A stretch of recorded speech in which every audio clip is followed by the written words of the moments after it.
This guide is for beginners or for people that would like a refresher on how to build a computer. For those of you that already know how to build a computer, you may learn something from this guide, and for the absolute beginner, after watching this video, you should be able to build one on your own. If I had to compare it to something, your processor is like the heart of your computer. So with that in mind, the first thing you need to know is which processor are you going to buy? In order to find that out, the first thing you need to ask yourself is, what do I need this computer to do? If you're just going to search the internet, watch videos, and play games that aren't very demanding like League of Legends, Overwatch, or basically any other esports title, then you can settle for a lower-end CPU like a Ryzen 3 1200 or an Intel i3. Now what I just said might confuse you, so here is a quick explanation. Those processors I just mentioned have a lower core count than most processors and have a low to medium range clock speed. Inside a processor, the more cores and threads you have, the stronger it will be and the more it will be able to handle. The clock speed of a processor kind of follows that same principle in that the higher the clock speed is, the stronger it will perform. Some programs and tasks are more demanding than others. For example, League of Legends could be run on a single-core processor, while advanced 4K video rendering and special effects would need 8 cores with a high clock speed to perform at the expectation. If you want the best processor for you, look up the game or programs that you plan on running with the phrase recommended requirements afterwards, and there should be plenty of articles or videos telling you which processor you should get. As the name implies, this part is to keep your processor cool. A processor gets very hot while performing tasks and needs help staying cool in order to keep doing so. Without a cooler, your processor would fry. Now, most processors have an automatic shutdown feature when they get too hot, but either way, you never want your processor to get there. There are two main ways to cool your processor, which are air cooling and liquid cooling. Both have their benefits, but for a beginner, I would recommend air cooling since it's a little bit easier to install. Now, some manufacturers sell CPU coolers with their processors, like AMD with their Ryzen chips. Most of the time, these processors are sufficient, but if you plan on doing something like long-term gaming or extreme content creation, then I highly recommend getting a beefier cooler. Now, your motherboard is the main hub for your computer because this is where all the parts will get connected so that they can work together. There are many different motherboards to choose from, but after selecting your processor, there will only be a few specific models that you can use. The way you should think about this is as follows. Each processor belongs to a specific generation. Intel has processors that belong to a 2nd generation, 3rd generation, 4th generation, all the way up to the current 9th generation. Each generation has its own name, which you can easily Google if you would like to know them. As for AMD, they have Summit Ridge, Raven Ridge, and Pinnacle Ridge, or as they are more commonly called, Ryzen processors. The reason you need to know that is because there are motherboards that are built specifically to support 1 and sometimes up to 2 generations of processors. But not only do certain motherboards support specific generations, they also support specific socket types. Each processor has its own specific socket type that you need to know so that you can choose the correct motherboard. So when selecting your motherboard, you need to know two things. Does it support my processor's generation, and does it support my processor socket type as well? There should be a few options for you to pick from once you find motherboards that fit those two qualifications, and by the way, some will be more expensive than others. From my experience, the cheaper ones will be plain looking and sometimes have issues, and the more expensive ones will have a lot more features and look a lot nicer. If I were you, I would just get something in the middle. RAM stands for Random Access Memory. The more you have, the more internet tabs and programs you can have running at once without experiencing lag. Some programs require more RAM in order to run smoothly.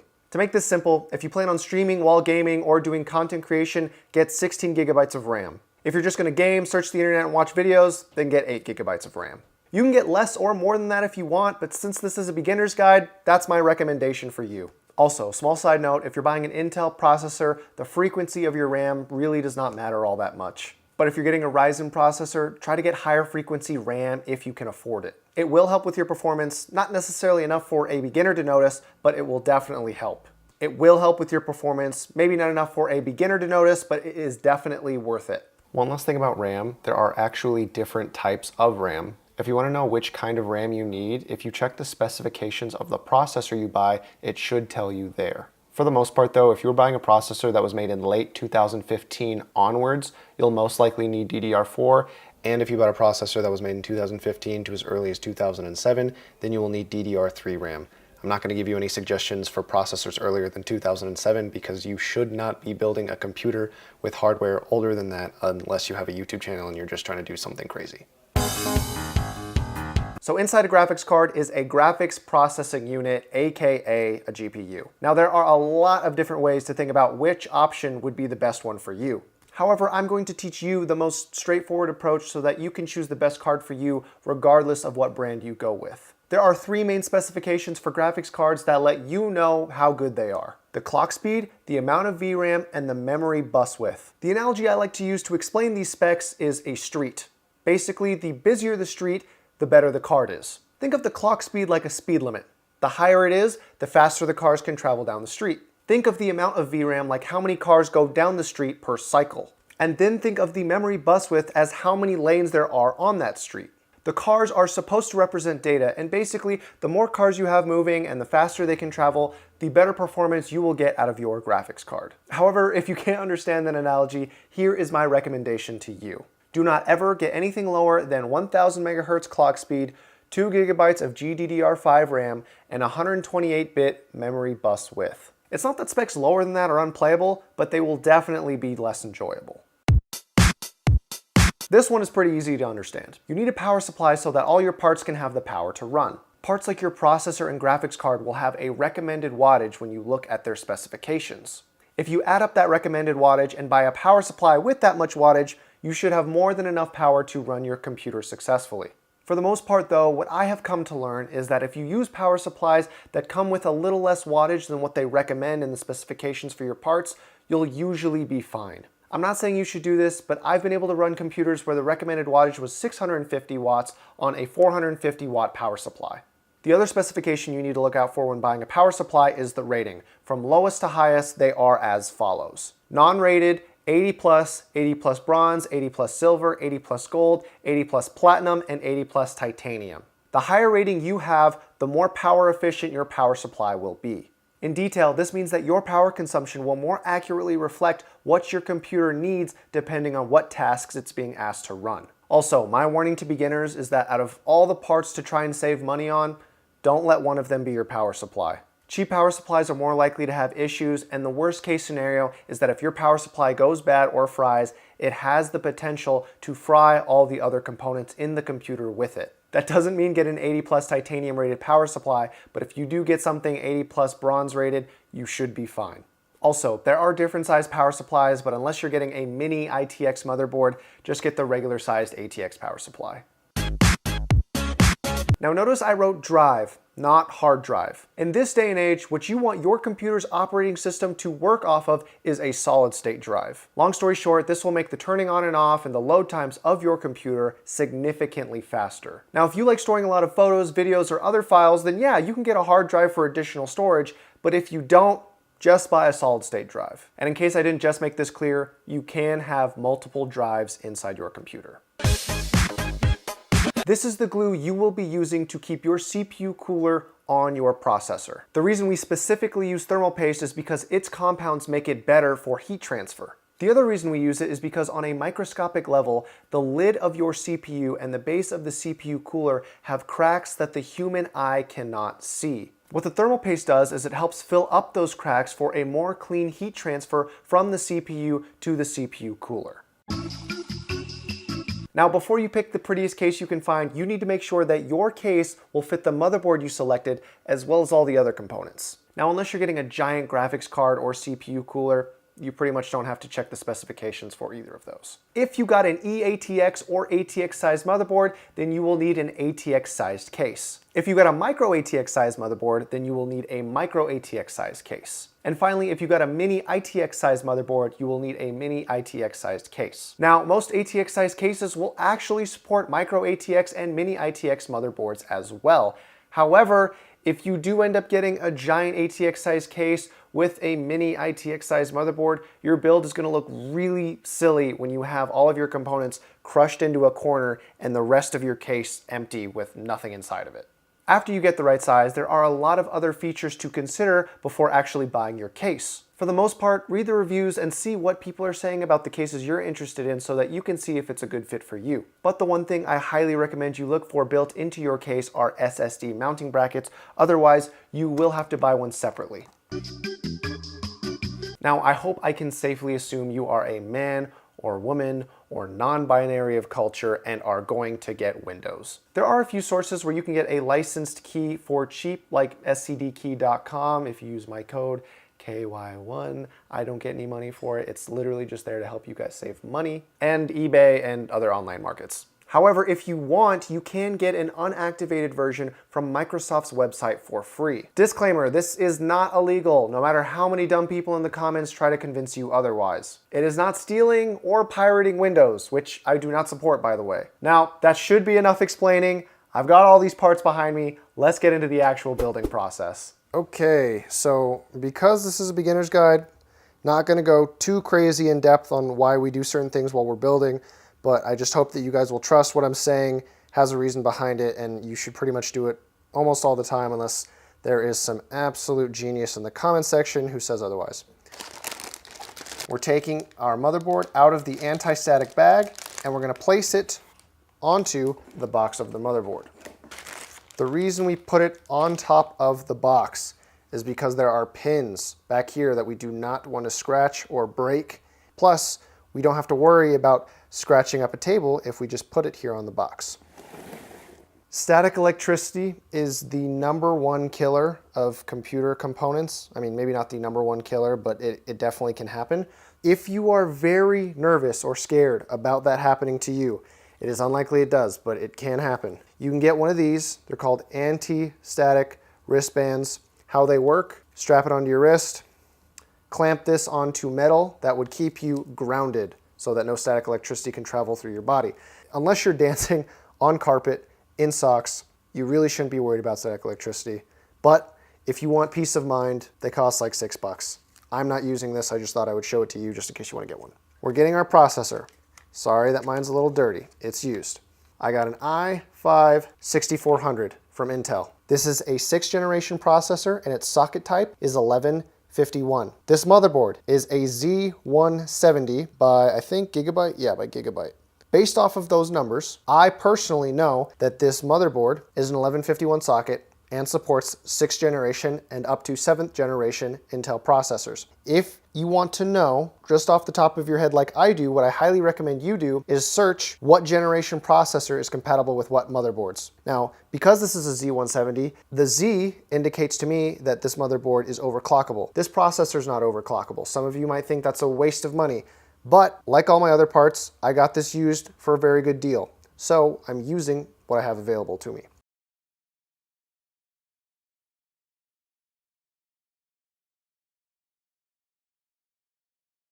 Now, we're going to take the clamp off of the CPU socket.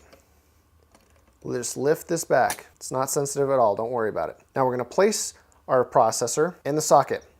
How do we know which way it goes? It's a square. Well, if you look on the processor, there's always a little arrow that points where it should line up. On the motherboard, there's another arrow. So we're going to gently drop from like point blank range our processor into that socket. It's not correctly lined up yet. There it is. Now notice I didn't push it, I didn't tamper with it or mess with it because there are pins that connect the CPU to the socket. You never, ever, ever, ever force the processor into the socket. You should just be able to gently place it in there. If you feel like you have to force it or it's not sitting in all the way and laying flat seated, there's something wrong. One of the pins are bent. You're gonna have to do your best to straighten it out. But since that isn't the case for me, I get to now put the clamp on and firmly keep our processor in place. Next thing we're doing, these are the RAM slots. Because motherboards these days are fairly nice, this isn't just, you know, painted red and painted black to fit the color scheme. I mean, it does do that. But you'll see these are dual channel RAM slots. Now I could go on about that, but just know that because they're color coded, if you get a dual set of RAM sticks, which you typically should, you will place the RAM sticks into the corresponding colors. Since I know I'm going to be working with a fairly large air cooler, I'm going to give myself a little bit of space, and I'm going to take the RAM sticks that I have here, and I will line up the pins and gently place them in here. This CPU cooler is going to be pretty large, so I want to give myself that extra little bit of space if I need it. So you look at the brackets, there should always be a way to open them. This side does not pop open, so it's a one side open for the bracket. Most new motherboards work like that. And I'm gently placing it in the DIMM slot, is what we call this, and pushing it all the way in until I hear that click. Both sides. Now I know that my RAM is correctly placed inside the DIMM slot. And push it in until I hear that on both sides. So now that I know my RAM is correctly placed inside the motherboard. Next thing we're moving on to is the case. Put this to the side. Now, you might be wondering, why does this case have a see-through panel? Well, tempered glass and looking inside your build these days is kind of a trend. It's very popular. It looks nice, you know? I like my cases that way. If you want to get one that way, there should be a lot of cases like that for you to choose from. So, looking inside this case, again, this is used. Yours will be brand new. They'll have the case wires wrapped up nicely for you. This case is a nicer one. It's by Corsair. I don't remember the specific model name off the top of my head. I know it's an expensive one. This one comes pre-installed with nice Corsair cases. 2 in the front, 1 in the back. Now what we're looking to do is mount our motherboard inside this case so that we can continue building. But the first thing you want to do, because I always forget this step whenever I'm building by myself, that I/O shield that came with your motherboard, this little thing, you're going to pop this in and you're going to place it in between the case and the motherboard. If you want, a nice and easy way to do it would be to kind of place your motherboard in the case and try to pay attention to where these line up with the outputs of your motherboard. I can tell that mine are going to go in this way. And I'm going to pop this in here through the side. Now I know you're not getting a good angle, but what I want you guys to know is that when you are putting this thing in, it's a little rectangular shape. It's got these little silver wedges on the outside that are meant for you to pop in to the case, and when you get it right, you should hear a little pop. Still push. See, like that. See, I'm pushing. There we go. Now I can seat my motherboard. Now some cases will make you screw in these little raised bits before you can screw down your motherboard. So that's where I know I'll be able to put a screw through my motherboard to line up with these little screw bits. I've got 6 here. I could definitely put in another one. I'm a little bit lazy. I usually don't put in every single screw through to my motherboard. You probably should do that, and I'm showing you bad practice. So I'm making sure that my outputs on the motherboard line up with the I/O shield, getting all the case cables out of the way first. Make sure that they're pushed through the side. And what I'm checking for here is to see if the outputs on the motherboard are going through the I/O shield correctly and that the holes line up correctly so that I can screw through into the case. Most cases will come with a bag full of screws. Not most, all should. And what you're going to look for is the screw that it's got a circular base with a hexagon screw head. And it works with a regular Phillips head screw or screwdriver. So what I'm going to do now is I'm going to put this screw in right where I see the hole lines up. We'll start in the corner, gently trying to get the screw in there. And it's threading. So now I'm just going to screw that down until it doesn't go any further. Perfect. Now I've got one down. Now what you want to do when you're screwing these down is you want to go on diagonals if you can, because what's going to happen with motherboards, especially if you're working with smaller micro ATX motherboards, is that if I just started screwing all on one side, what's going to happen is the plastic that holds this motherboard together is going to start curving upwards, and it's going to be very difficult to screw down the other side. So in order to avoid that, I'm going to take this screw and screw it down diagonally on the other side so that I don't get one side completely popping up. Screw it down. We're going to fit off this diagonal now.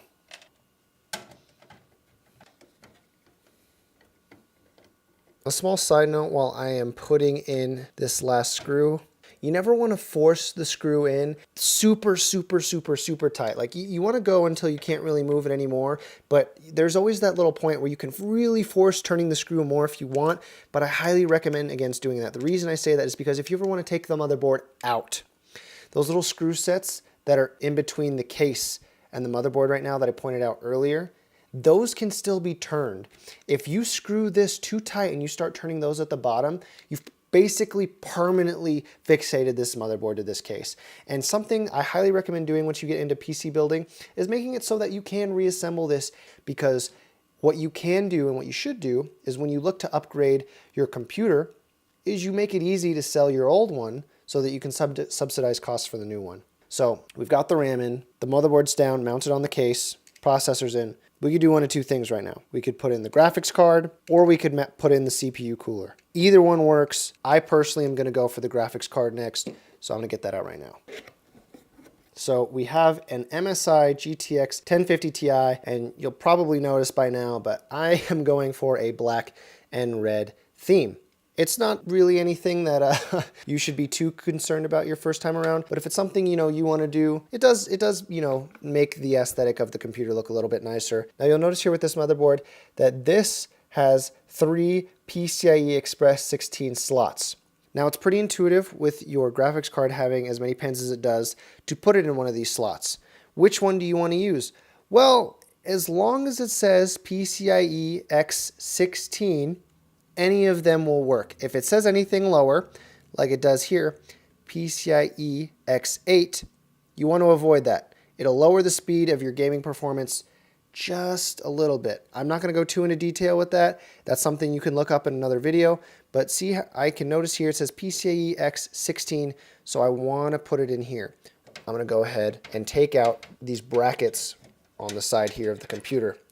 You can unscrew them by hand, but it's easier with a Phillips head screwdriver. So I make this mistake all the time. It's not really that big of a deal, but I misjudged where the graphics card would line up in terms of these little brackets. So since I'm working with a nicer case, I can actually unscrew them and screw them back in. If you're working with a cheaper case, you will notice that sometimes with these little brackets, you actually have to break them off and can't unscrew them like I'm allowed to right now. If you have that, and that's your situation, what you want to do is make sure and line up by placing the graphics card somewhat near where you're going to put it in, that it matches up to the correct brackets that you're going to break out. So you don't have to break out any of the brackets that you don't need to, because you don't want like holes in your computer that you don't need to be there. All right, so I just made a mistake. I realized that the cooler we are using for our processor actually has a back part that needs to go on the back of the motherboard before I can mount the heatsink of the cooler on top of our processor. Fortunately, I haven't gone too far into this build, so what I'm going to do now is I'm going to unscrew all 6 of the screws that we've used to mount down our motherboard into the case and try to gently slide that bracket into the back so that I can put the CPU cooler onto the processor when I get time. So this isn't the first time I've made this mistake, but this is a good teaching moment. I hope that you guys know when you're building a computer, you will have these little slip-ups. It will be a little bit frustrating, but don't beat yourself up too much. It happens to everyone. This is probably like my 30th build, and I've forgotten to do it now. So if you forget to do it on your first one, not a big deal.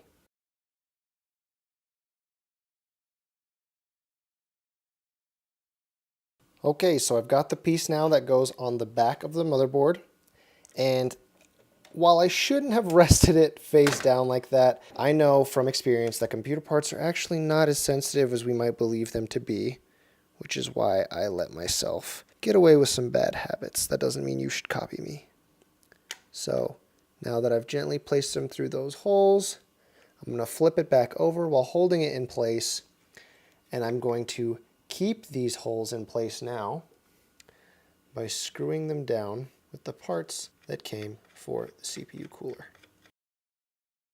Now, your CPU cooler might be a little bit different from the one that I'm using, but for the most part, it should operate in generally the same way. There may or may not be a back piece that you have to clamp in there from the back before you screw it down, before you can mount your heatsink.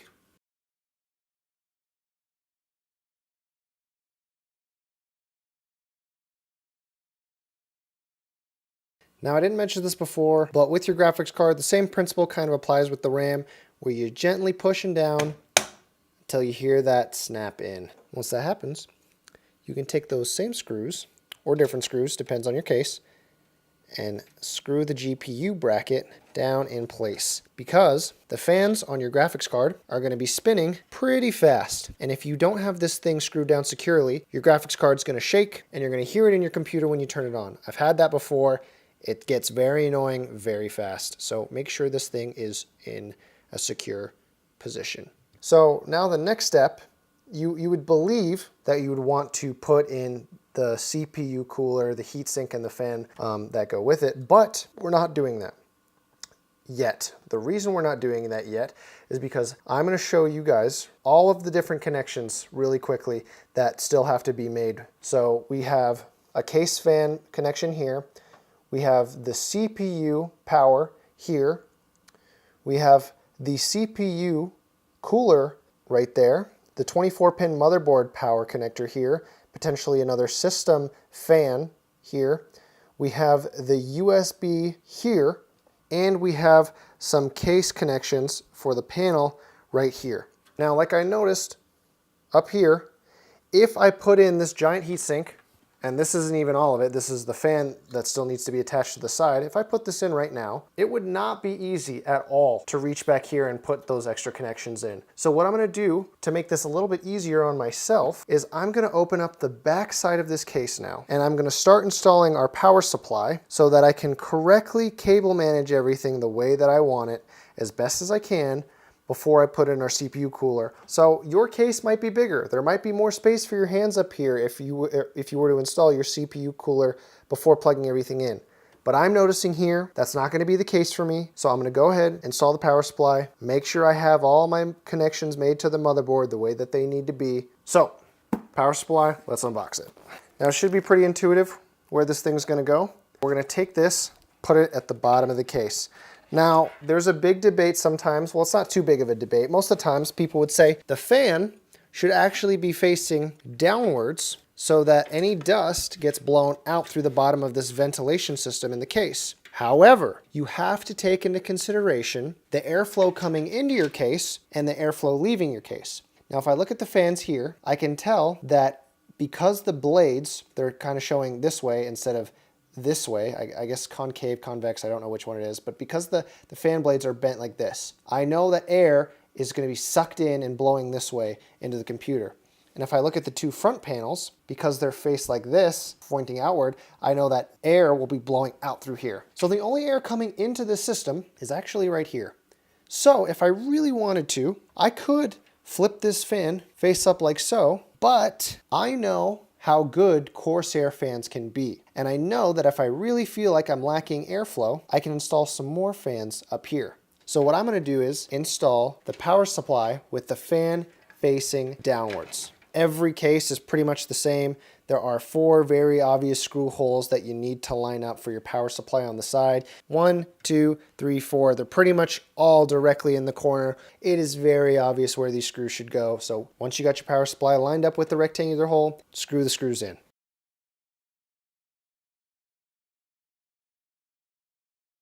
Okay, so we got our power supply screwed in. Now, I can take these cables, throw them back into the back panel of the case, and then pop them out where I need to plug them in. Now you might be wondering, well, why don't you just go and plug it in? Well, look, if I did that, now I got this giant ugly cable hanging over the top of my glass panel, which I'm going to be seeing through. It doesn't look good. You know, you can do it. It really is up to you. But like me, once you start to really like and enjoy PC building, you don't really want to settle for mediocre. So what I'm going to do is I'm going to pick out the cables that I'm going to do first. So I'm actually going to go up with this tougher one here.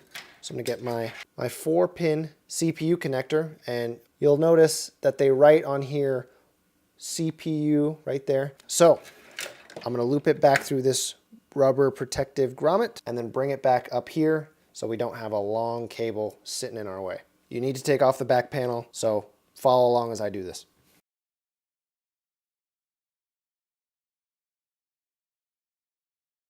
Okay, so now I have my CPU cable up here ready to be plugged in at the top of the motherboard. And this is basically the shapes game. If you played this when you were little, the correct shape goes in the correct hole. Not too hard to figure out, even if I don't do a very great job of explaining where certain power connectors go on the motherboard. If you really are struggling that much, just count how many pins there are. This is an 8-pin hole. I've got a total of 8 pins here, 2 4-pin connectors. I'm gonna put them in here. Put them in until you hear that pop. Give them a light tug. If they don't come out, they should be in correctly. Now you move on to the next one. I'm going to go ahead and do this 24-pin connector here.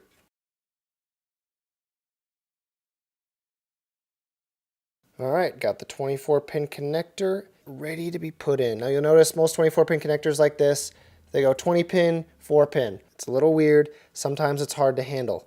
But because we properly planned plugging our cables in before installing our CPU cooler, we have plenty of room to wiggle around and make sure that we plug everything in correctly. Another connection we need to make is for our graphics card. Now, not all graphics cards require power. You can tell right here by looking at this 6-pin connector that this one needs power. So what I'm going to do is I'm going to look for a VGA cable right here. See that this one has 6 pins? That's what we'll be connecting into here. Okay, so this only needs one 6-pin connection for this graphics card. Some need 2. I'm going to go ahead and plug it in, and you'll notice that now we kind of have this little ugly other 6-pin hanging off here. The reason this is here is, like I said, some graphics cards need so much power that they need 2 6-pin connectors. Now I don't like this just randomly hanging off like that. It looks kind of ugly. Could you cut it off? Yeah, I mean you could, and this would work fine, but you know, then you'd have to worry about exposed wires. Now I'm going to take one of these twisty ties that basically come with every computer package you'll ever buy and just gently lay this cord next to the other and tie it off. Looks a lot better already. Now that I've gotten all of our power supply connections to the motherboard, processor, and graphics card, all that's left is to make sure I have all of the case cables connected to the motherboard as well. We'll do this one. This one's pretty simple. This is for the USB ports at the front of your computer. And if you have a newer motherboard, which I really encourage you to get, it's really easy to line this up. Like I said, shapes game. But most of them just really big inside the port say USB 3.0. So go ahead and find one that's very comfortable for your cable and just pop it in there. Very simple. All right, so now we're going to be doing what I think to be the hardest part in a computer build process, which are the panel connections. They are the skinny, tiny little connectors that come from your case, and there'll either be 3 or 4 of them, and they'll read off as HDD LED, power switch, power LED, and the optional one that is sometimes there, not always there, is the reset switch. Now, in newer, nice motherboards, they'll have a nice little like kind of rainbow color coding to show you where they should go. On older motherboards, they do not have that. And sometimes they don't even do what this motherboard says, where really big on the board, it says panel. So it tells you where it should be. What these cables do, they give your power button a little ring light to let you know when it's been turned on or off. And it allows your power button to work in general in the first place. Each of these little cables has a positive cable and a negative cable. Most of the time, what has worked for me so that you don't always have to read the manual is making sure that the writing on that cable is facing outwards. They're never facing inwards towards each other. That's usually all it takes to make sure that you get the positive and negative cable oriented in the right direction. Because if they're not oriented in the right direction, if it's facing the wrong way, it's not going to work. So I don't need to pull up the manual for this motherboard because, like I said, this is a nice motherboard. It tells me right below the little rainbow pattern where the power LED, the power switch, the reset switch, the HDD LED, where all that goes. The part of this that is really the most painful part after identifying where it goes is gently making sure you get these pins to go in correctly. I cannot emphasize how often it's taken me to get, I'm going to just go ahead and start trying to do this, how often I have failed numerous times trying to get these little pins in the right spot just because they're so skinny and so small. So out of everything that you'll do with your build process, I can almost guarantee you this one will be the most frustrating. Okay, so fortunately it didn't take me too long to get the panel pins in there. The last thing we got to worry about is the HD audio pin. So this also comes from your case. For the most part, what I found with motherboards, at least the ones that are made more recently, it's always in the bottom left-hand corner of your motherboard. Nowadays, like I said, they make it a little bit easier for you to find these connections. It says audio nice and big inside there. It's really hard to make that mistake. But in order to make this cable management a little easier, I'm going to run this cable down one more grommet just so I don't have it laying over the entire motherboard. Make sure I got the pins lined up correctly. So with your HD audio cable, There is randomly one pin missing, so it makes it a little bit easier to line up when you flip it over and pay attention, make sure the socket matches the actual pin. That wraps up everything except for some case fans. So you kind of just match these little 4-pin connectors into anything that says sys fan or case fan will be a good option for your 4-pin or 3-pin, sometimes 3-pin fan connectors. There are other 4-pin slots that are not meant for case fans. There are ones like your CPU fan, and that's usually marked by, I believe it's CPU opt, so it's CPU underscore OPT. That one you don't want to use a case fan for. That one goes for your CPU cooler. That fan speed will go up and down depending on the heat of your processor. So I'm just going to go ahead and lock it in. Another side note, these connections can be a little bit tricky. They're similar to the panel pin connectors in that they're skinny little pins. So don't be too forceful. Be very careful when you put these things on. You don't want to ram them in there because if you bend a pin, you're going to have to unbend it. And once you start bending very thin metal, it makes it more likely to snap off. So just be very careful. Looking for my third and last case fan connector. So it looks like everything but our CPU cooler has been plugged in and installed, obviously other than our solid state drive. So what we're going to do now, these extra pins or these extra connectors, we might still need these later in the future. We don't know, but we don't just want them hanging out laying on top. So what we're going to do is we're going to take all these connectors and we're going to push them through these rubber grommets into the back of the case. And if we do need something, we can connect it back there so that we're not showing any of these ugly cables.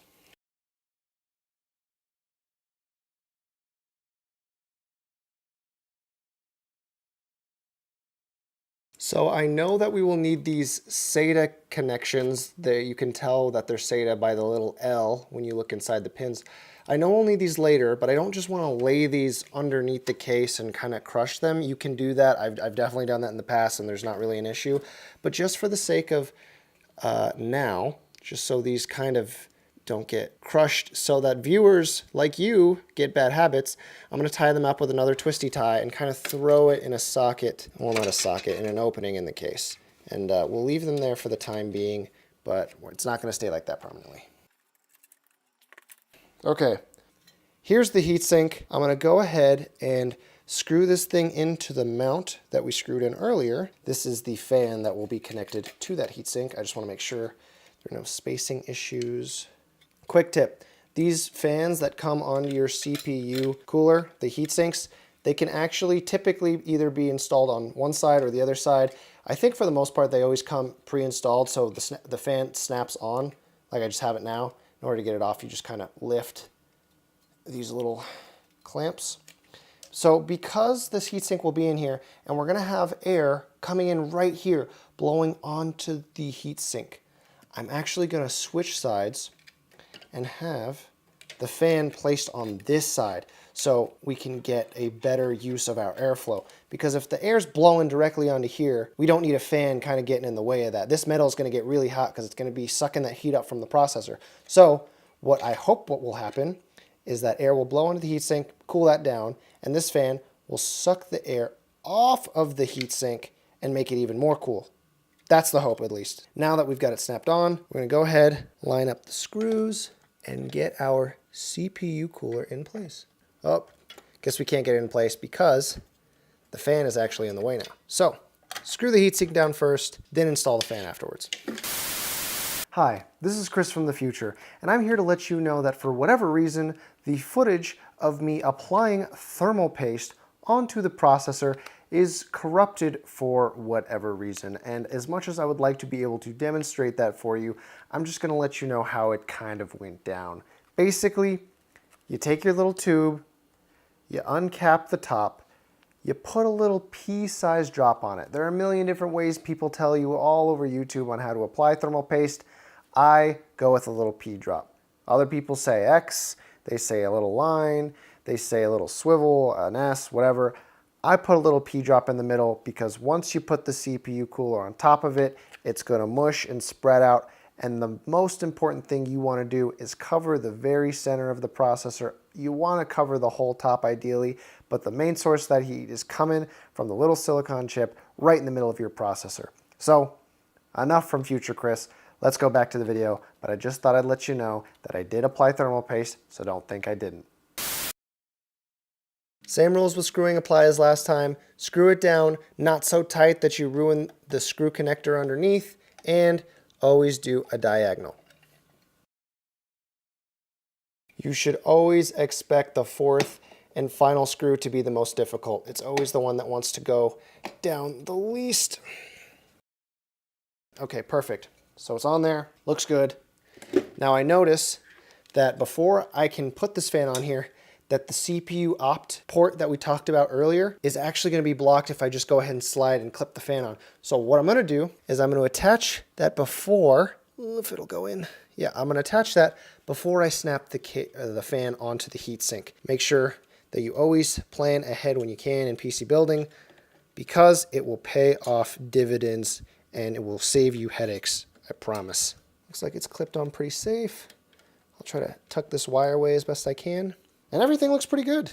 We've almost got a fully built computer. The only thing left, the drive, our solid state drive. Now, I'm sorry again if I'm confusing you guys with the packaging of, like, you know, my processor or my solid state drive. I always get my stuff, not always, but most of the time when I'm doing builds for you guys, I get my stuff secondhand. Saves me a ton of money. So let me go get some scissors. I'll cut this bad boy out and we can wrap up the build. So remember, like I talked about before, when it comes to looking at the features of your case, well, you'll notice that there are no brackets that you can see that fit this drive. Real quickly, we're going to check the back. Oh, look at this. Lucky us. So this case actually does come with some solid state drive brackets. As you can see, they will fit our 2.5-inch solid state drive.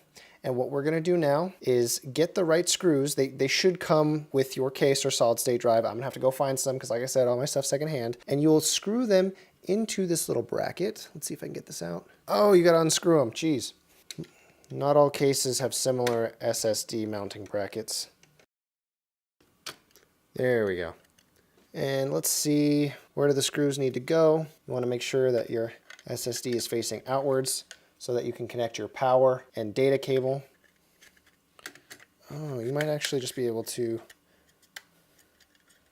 The way this SSD bracket is built is so that you actually don't have to screw it down. It looks like you can if you really want to, but since this doesn't look like my drive's going to be moving all that much, I'm shaking this and there's almost no wiggle room in here. I mean, there is no wiggle room in here. I'm actually just going to go ahead and screw this thing back down onto the bracket. This thing was made really nicely, so I don't have to do this.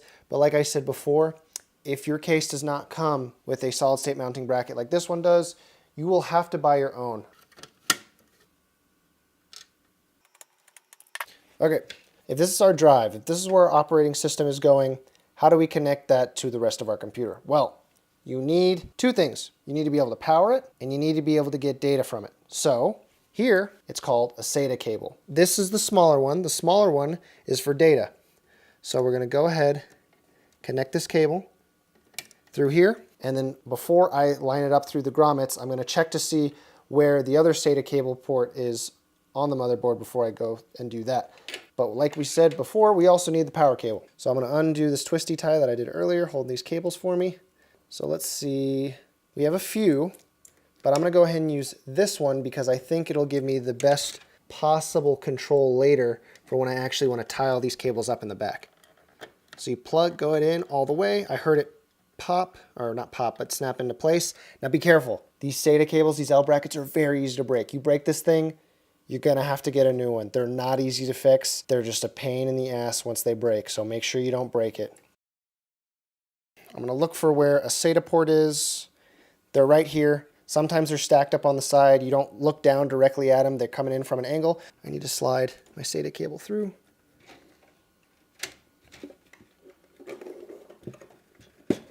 Now, on this motherboard, there are 6.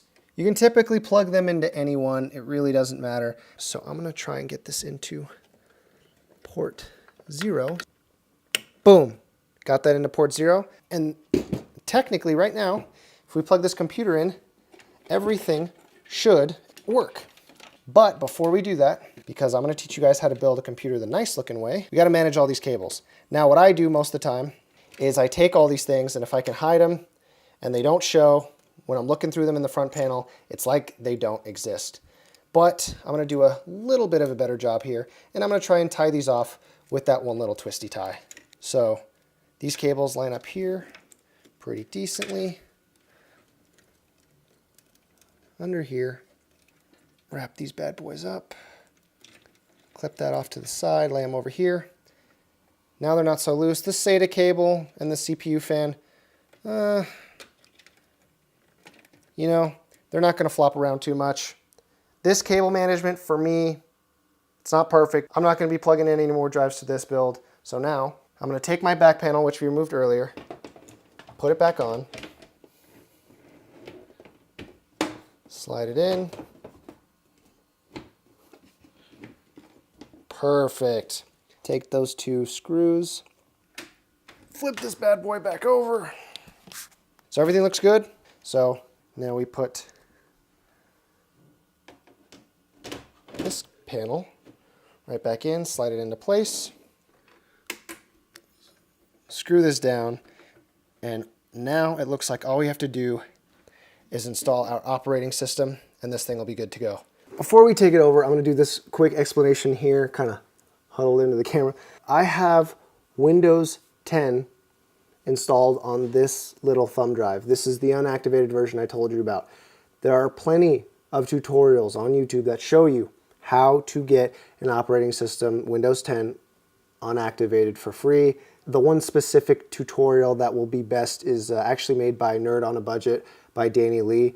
He goes over and shows you how to install one onto a USB thumb drive, so I'm not going to show you how to do that. Go search that tutorial. Before we even turn the computer on, we're going to plug this into one of the USB ports. I'm plugging it into the front panel. You could plug it into the back panel, whichever one you want, but it's plugged in. So as soon as we turn this thing on, you guys are looking at the screen, you'll know what and where Windows 10 is coming from.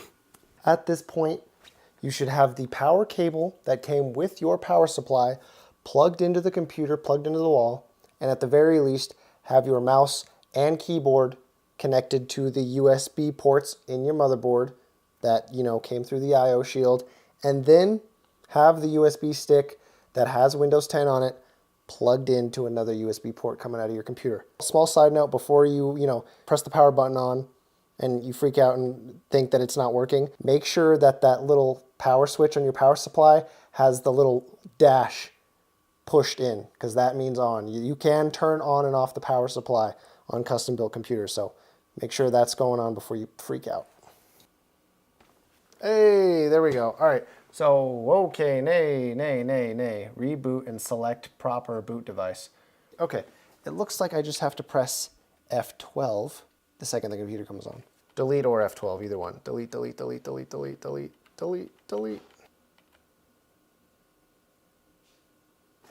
Perfect. Okay, so we're going to the BIOS tab in the UEFI, and boot option 1 right now is the SSD, which it should be most of the time. But right now, since there's nothing on it, it won't boot anything. So we're going to choose our boot option number 1, and we're going to select it to USB disk, because that is what our operating system's on. And then boot option number 2 is now our SSD. So with that, we're going to move up to save and exit. Hit save and exit setup. Double click that, save configure and reset. Click yes. Now the computer's resetting. We should be booting off of the USB stick with Windows 10 on it now. Perfect. All right, here we are, Windows 10. Hit next, click install now. Okay, so here we go. Activate Windows. You're gonna go down to this blue text, click I don't have a product key. Now it's gonna ask you which Windows 10 you want to install. I always do Windows 10 Pro. Click next, click that you accept the license terms. Everything from here on out should be pretty straightforward. After you have a computer that has installed Windows successfully, it's going to reset a few times. What you want to do is, after you've gone through this full installation, is you're going to want to pull out the USB stick while the computer is off in a reset after everything's installed. You want to make sure everything's installed. If you haven't got to the step that says finishing up and that's gone through 100%, you don't want to pull the USB stick out. Because what's going to happen is once Windows installed, if you still have the USB stick in there, it's going to keep trying to reinstall Windows over and over, because right now we have the USB stick set to the #1 boot priority. Once that USB stick is pulled out, the only other thing that the computer will be able to boot to is that SSD, which should have Windows 10 on it after everything has installed like I said it should. So that's pretty much the end of this video. I'm going to try to get a better camera angle for this outro.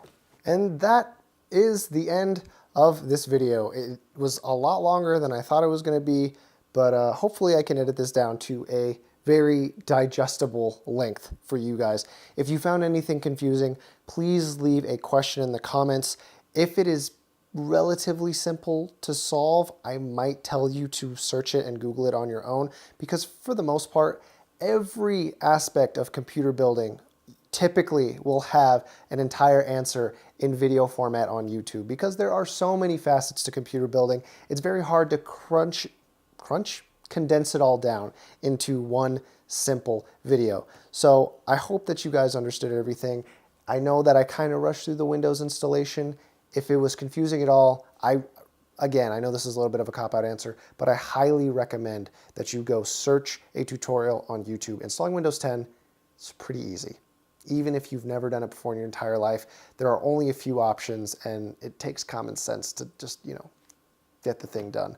But I hope that you guys found this video somewhat entertaining or informative in any way, and I hope you enjoyed it as much as I did. Thank you guys so much for watching. I know you guys have been asking for this video a lot, so if you can, help me out, share it, like it, comment, whatever. And as always, have a great day.